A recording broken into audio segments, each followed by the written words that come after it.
আসসালামু আলাইকুম, সবাই কেমন আছেন? আশা করি সবাই ভালো আছেন। গুড মর্নিং বললে ভুল হবে। এখন বাজতেছে 12টা। আমি সেই ভোরে একবার উঠছি আয়ানকে স্কুলে দেওয়ার জন্য। আয়ানকে স্কুলে দিয়ে আবার ঘুম দিলাম। উঠলাম, এখন 12টা বাজতেছে আর আমি এখন ব্রেকফাস্ট করতেছি। আর দেখেন কি সুন্দর আমার লিভিং রুমের রোদটা, একদম মন ভরে যায় যখন আমি এখানে আসি। আর এই যে রোদের আলোতে বসেছিলাম কতক্ষণ, নাস্তা করলাম। এর মাঝে চিন্তা করলাম রান্না বান্না তো করতে হবে, রান্না বান্না নাই, বাসার কাজ করতে করতে এমনিতে টায়ার্ড। তো আমি এখানে মাছ, তারপর চিংড়ি মাছ সবকিছু এখানে পানিতে ভিজিয়ে রাখছিলাম।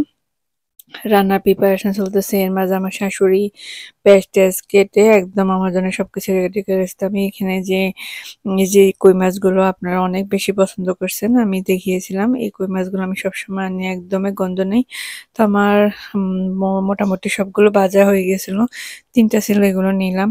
আর এই পাশ দিয়ে ঢেঁড়সটাও কেটে রাখছিলাম। তো এখন আমি আগে ঢেঁড়সটা ভাজি করে নিব। আমার শাশুড়ি এগুলো কেটে রাখছে, আমি ঢেঁড়সটা কাটছিলাম। তো আমি আপনাদের সাথে আজকে ব্লগের মাঝে ঢেঁড়স ভাজিটা দেখাবো, আমি কিভাবে ইজিলি ঢেঁড়স ভাজি করি। আর এটা বাচ্চারাও খেতে অনেক বেশি পছন্দ করে, আর বড়রা অনেক বেশি পছন্দ করে। বাচ্চারা তো স্পাইসি খেতে পছন্দ করে না। আর এটা আমি যেভাবে করি একদমই স্পাইসি অপশন রাখি, বাট বাচ্চাদের মনে হয় না এরকম। তো আমি দেখাচ্ছি, আমি একদম অল্প মশলার মধ্যে ঢেঁড়সটা ভাজি করি। 5টি তেল দিয়ে দিলাম ফ্রাই প্যানে। আর হলো যেই এখানে রসুন কুচি দিয়ে একটু যখন ব্রাউন হয়ে আসছে, তখন আমি পেঁয়াজটা দিয়ে দিলাম। আমি এখানে উম মানে বাটা রসুনটা ইউজ করি না। আর কাঁচামরিচ 2টা ফালি করে দিয়ে দিলাম, এখানে পরিমাণ মতো লবণ দিয়ে আরো কিছুক্ষণ ভেজে নিব। যখন পেঁয়াজটা আর রসুনগুলো একদম একটু ব্রাউন, হালকা ব্রাউন হয়ে আসবে, তখন আমি ঢেঁড়সটা অ্যাড করব। আর বাটা রসুন থেকে এভাবে ঢেঁড়স আমি কুচি রসুন দিলে অনেক বেশি ফ্লেভার হয়, খেতে অনেক ভালো লাগে। আর আমার কিচেনের মধ্যে কি সুন্দর সূর্যের আলো, আহ, কি বলতে কি বলি, চাঁদের আলো, সূর্যের আলো, যাই হোক, সূর্যের আলোটা কি সুন্দর আসতেছে, এই যে দেখতেছেন। সূর্যের লাইটে কিন্তু আমার সবগুলো রান্না হয়ে যায়, এক্সট্রা কোনো রিং লাইট বা কোনো কিছু ইউজ করতে হয় না। তো আমি এখানে ঢেঁড়সটা দিয়ে এখন নাড়াচাড়া করতেছি। আর এখানে হলো মিক্স করে নিলাম আমি ঢেঁড়সে কোনো আমি যে কোনো সবজি রান্না করার সময় পাঁচটা কিন্তু ঢাকনা দিই না, ঢাকনা দিলে কিন্তু কালারটা নষ্ট হয়ে যায়। তো আমি কিছুক্ষণ ভাজার পরে 5-10 মিনিট যখন পেঁয়াজ আর রসুনের সাথে ভেজে নিলাম, এখন আমি হাফ টি স্পুন থেকেও হলুদ একদম কম দিয়েছি, মানে হাফ টি স্পুন থেকে আরো কম এরকম। আর হলো হাফ টি স্পুন মশলা গুঁড়া দিয়ে দিছি। দ্যাটস ইট, আমার আর কোনো মশলা দিতে হবে না। তেলের পরিমাণও ছিল আমার প্রায় 2 টেবিল স্পুনের মতো, এরকমই আমি অল্প তেলে ভেজে নিয়ে, আয়ানের বাবাও খেতে পছন্দ করে অল্প তেলের জিনিস, আর আয়ান অনেক বেশি পছন্দ করে। তেলটা একটু কমিয়ে রান্না করাই ভালো, তেলটা অ্যাভয়েড করাই ভালো বডির জন্য। বিশেষ করে আয়ানের বাবাই কিন্তু তেল তৈলাক্ত জিনিস বেশি পছন্দ করে না। এখন আমি মশলাটা মিক্স করে এভাবে করে চুলার হিটটা মিডিয়াম আঁচে দিয়ে ঢাকনা ছাড়াই আমি ভাজিটা করব। কারণ ঢাকনা দিলে কালারটা নষ্ট হয়ে যাবে, দেখতে কেমন জানি লাগবে। আর এর পাশে আমি অন্যান্য রান্নাগুলো বসিয়ে দিচ্ছি, যেহেতু আয়নকে স্কুল থেকে আনতে হবে। এখানে আমি লতি দিয়ে চিংড়ি মাছ দিয়ে রান্না করব, তাই আমি পেঁয়াজের মধ্যে তেলের মধ্যে পেঁয়াজ দিয়ে দিলাম, তারপরে রসুন দিয়ে লবণ দিয়ে এখন হলুদ গুঁড়ো, মরিচ গুঁড়ো 1 টেবিল স্পুন, হলুদ গুঁড়ো 1 টেবিল স্পুন, মরিচ গুঁড়ো, একটু মরিচ গুঁড়ো বেশি দিচ্ছি, লতি চিংড়িতে একটু জাল জাল হলে খেতে ভালো লাগে। আর এখানে ধনিয়া জিরার গুঁড়ো দিয়ে এখন ভালো করে মিক্স করে নিচ্ছি। এর পাশে আমি বারবার কিন্তু ঢেঁড়সগুলো নাড়াচাড়া করতে করতে, এই যে দেখেন ভাজিটাও কিন্তু একদম হয়ে আছে। আর এই ঢেঁড়সগুলো একদমই কচি থাকে, অল্প সময়ের মধ্যে হয়ে যায়।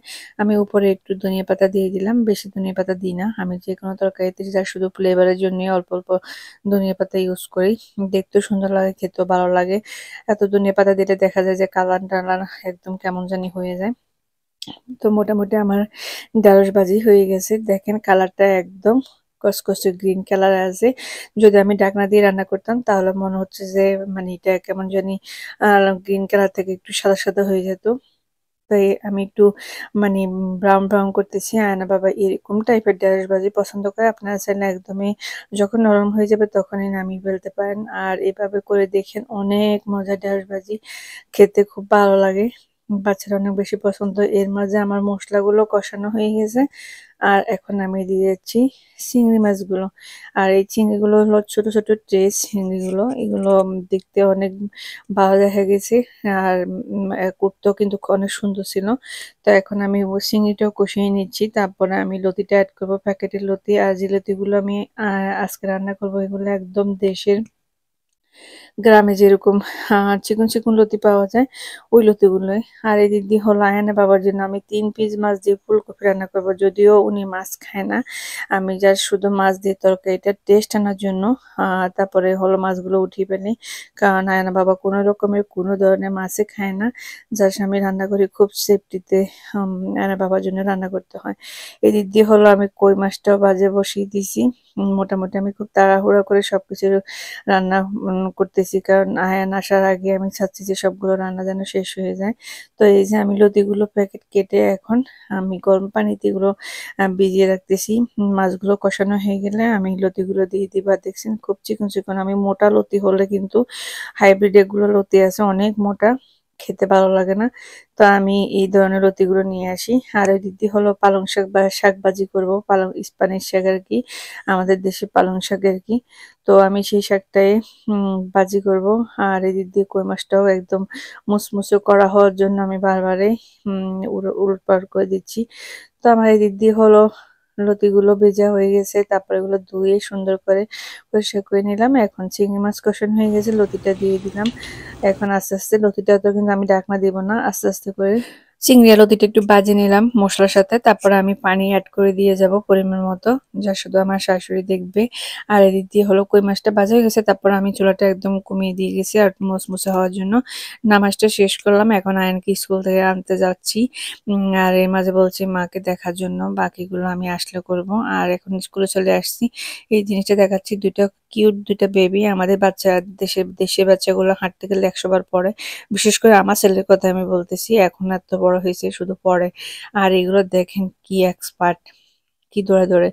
বাসাতে আসি দেখতেছি একদম লতি চিংড়ি রান্না হয়ে গেছে, আমার শাশুড়ি ধনিয়া পাতা দিয়ে ফেলছে।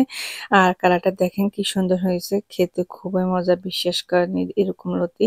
আর এই যে চিংড়ি কই মাছগুলো উনি উঠিয়ে রাখছে, আমি বলছি যে উঠিয়ে ফেলার জন্য। এদিক দিয়ে আমি আসিয়ে সাথে সাথে পেঁয়াজটা শুধু হালকা একটু হলুদ আর একটু হালকা একটু 1 চিমটি মশলা, 1 চিমটি হলুদ দিয়ে আর 2টা কাঁচামরিচ দিয়ে এখন আমি ভেজে নিচ্ছি। পেঁয়াজটা ভাজা হয়ে গেলে কই মাছটা দিয়ে দিব। এর মাঝে শাকটাও ভেজে নিচ্ছি। আমি অন্য দিন পালং শাকটা রান্না করি, আজকে হলো যাই ভাজি করতেছি, শাক ভাজি আর কি। তো আমি কই মাছগুলো দিয়ে দিচ্ছি। আর কই মাছগুলো খেতে না যে মজা, এরকম মুচমুচে কুরকুরে করে ভাজি করে নিলে অনেক বেশি মজা লাগে ভাতের সাথে খেতে। তো আমার কই মাছগুলো ভাজা হয়ে গেছে, যেহেতু আম, আমার শাশুড়ির জন্য আমি কই মাছটা ভাজি করছি বিশেষ করে। তো উনি একদম এক ফুল কই মাছ খেতে পারে না, উনি এরকম ছোট ছোট পিস করে খায়। তো এই কারণে আমি ছোট ছোট করে নিলাম আর কি, একটা কই মাছকে 2 পিস করে নিলাম। আর এই যে দেখেন আমার কই মাছটা ভাজা গেছে, এখন উপর দিয়ে একটু ধনিয়া পাতা দিয়ে দিব ঝিরিমিরি করে। ধনিয়া পাতা তো দেওয়া শেষ। এখন হলো যে এই যে আমার কই মাছ ভাজা ডান। কালারটা কি যে সুন্দর আসছে, খেতেও কিন্তু তেমন ইয়ামি হয়েছে, অনেক মজা হয়েছে। আপনাদের সাথে আমার রেসিপিটা শেয়ার করলাম। আর কই মাছের রেসিপির মধ্যে আমি এখানে কই মাছের সাথে সবকিছু দিয়ে দিলাম, হলুদ গুঁড়ো, মরিচ গুঁড়ো, মশলাগুলো, রসুন, লবণ, সবকিছু অল্প অল্প দিয়ে এগুলোকে মেখে তারপর আমি বাজি নিছি আর কি। আর এদিকে তো শাক ভাজাটা হয়ে গেছে, এখানে রসুন আর পেঁয়াজ আর শুকনো মরিচ দিয়ে আমি শাকটাকে ভেজে নিলাম লবণ দিয়ে। আর খেতে কি যে মজা হয়েছে, পালং শাক ভাজি অনেক মজা। তো আমার এটাও রান্না হয়ে গেছে। এখন আপনাদের সাথে বাকি রান্নাটা দেখাচ্ছি। এখানে হলো ফুলকপিটা লাস্টে দিলাম। আসার পরে আমার শাশুড়ি সবকিছু কাটিয়ে রাখছে, আমি আয়নকে খাওয়াইছি এর মাঝেই, তাই রান্না করতে লেট হয়েছে। এর মাঝে হলো আমার ডেলিভারি নিয়ে আসছে।